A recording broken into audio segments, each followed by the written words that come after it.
Lately, I've been wondering about why a book from the 1950s might be about 176 pages to 200 pages, and books from 2010 to the present are more like this, with 500 to 800 pages.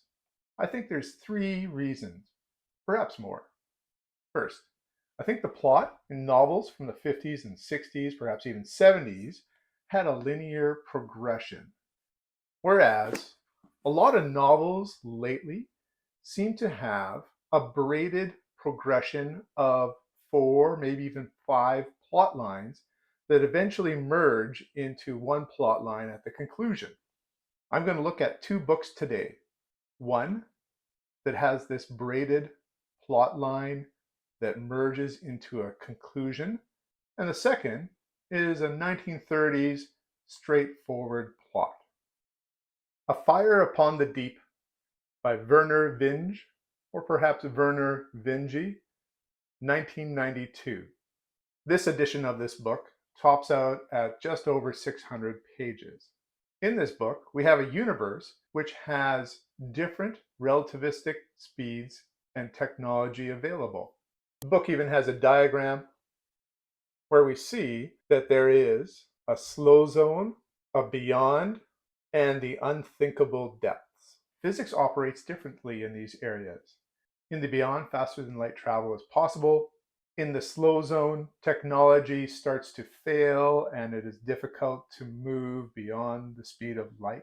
And then in the unthinking depths, intelligence, technology, and travel are near impossible. It's an interesting concept.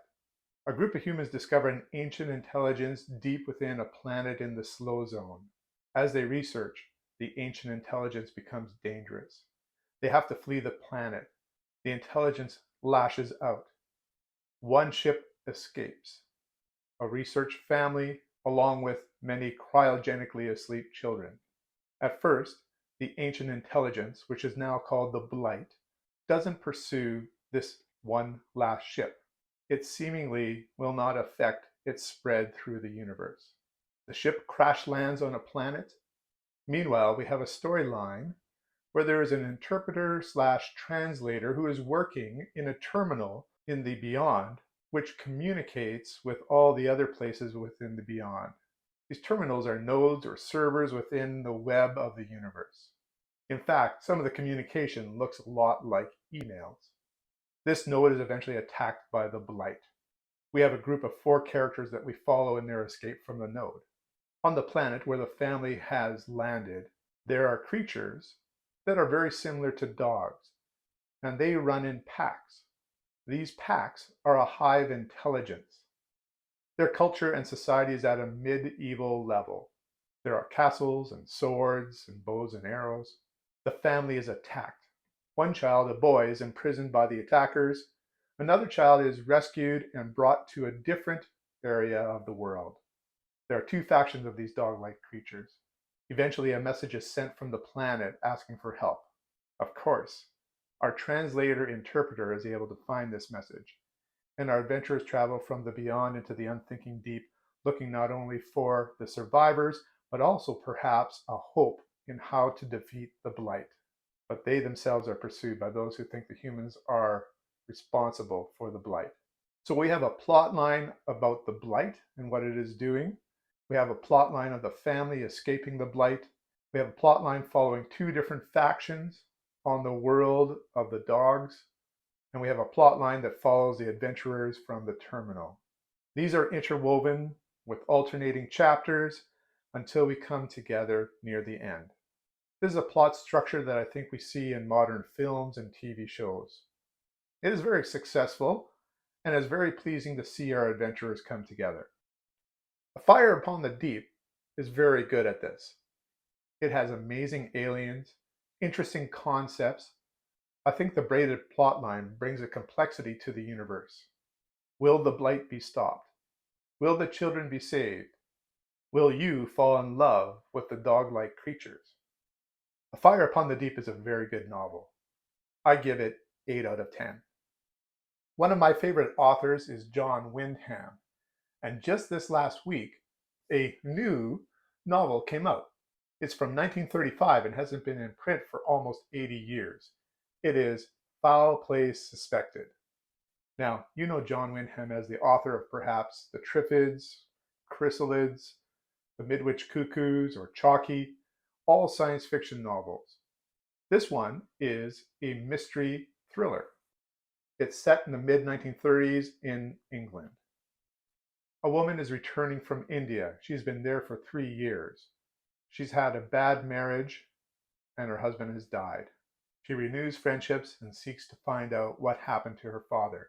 There is a murder, and we discover what the scientist has been working on is very important not only to governments, but also to private corporations. It is a straightforward linear story of intrigue and mystery. Those who are investigating come to realize that the scientist's discovery could be used by corporations to make money by selling it to other governments, whereas if they gave it to their own government, there wouldn't be profit there for them. This sounds like a very modern problem. Big corporations with offices in countries around the world seeking to profit from a discovery rather than giving it to a government who would use it for their own defense. If you think about the 1930s and the tension that is there still from World War I, and we know what's coming in 1939 to 45, this novel is not only topical for its time and ours, it's also prescient of what is coming up. In this novel, we see some of the trademarks of John Wyndham. We see what some people like to call a cozy writing style, but a style which has characters who care for each other, sitting around pubs or fireplaces, chatting with each other, trying to determine what is going on. I enjoyed it, and I thought there was a number of good ideas. 1930s John Wyndham does an amazing job with a female protagonist as well. I give Foul Play Suspected 7 out of 10. So my first point, why novels used to look like this and now look like this, is that we used to have linear plot lines and now we have braided plot lines coming together for a conclusion. My second point would be that it seems that authors have more control over the editing of their content. I've told the story before of Stephen King bringing his novel The Stand at 1,200 pages to his editor in the late 1970s.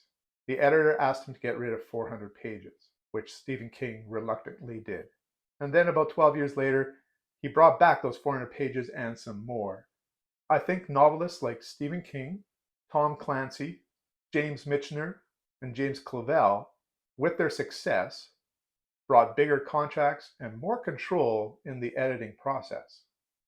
As the public started to buy more and more of these 600 to 800 page tomes, there began to be a pressure for other novels to be this long. Now, it wasn't something new. We know that The Lord of the Rings in reality is one large novel, and we had novels such as Dune and Stand on Zanzibar in the 60s. But somehow, bigger seemed to be better in the 80s and 90s. And the third reason that I think novels are bigger now than they used to be is that there is a pressure to create series.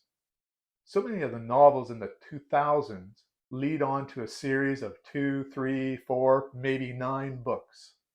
Obviously, a proven product makes money. The singleton or standalone novel, if successful, doesn't appear to capitalize on that success if it doesn't have a follow-up novel returning to that universe. So what do you think? Do you bemoan the length of today's novels and perhaps the death of the singleton? Or do you think I'm generalizing too much and that everything is fine? Have you read A Fire Upon the Deep? There are sequels. Or has anyone looked at Foul Play Suspected? Let me know in the comments below. Keep reading.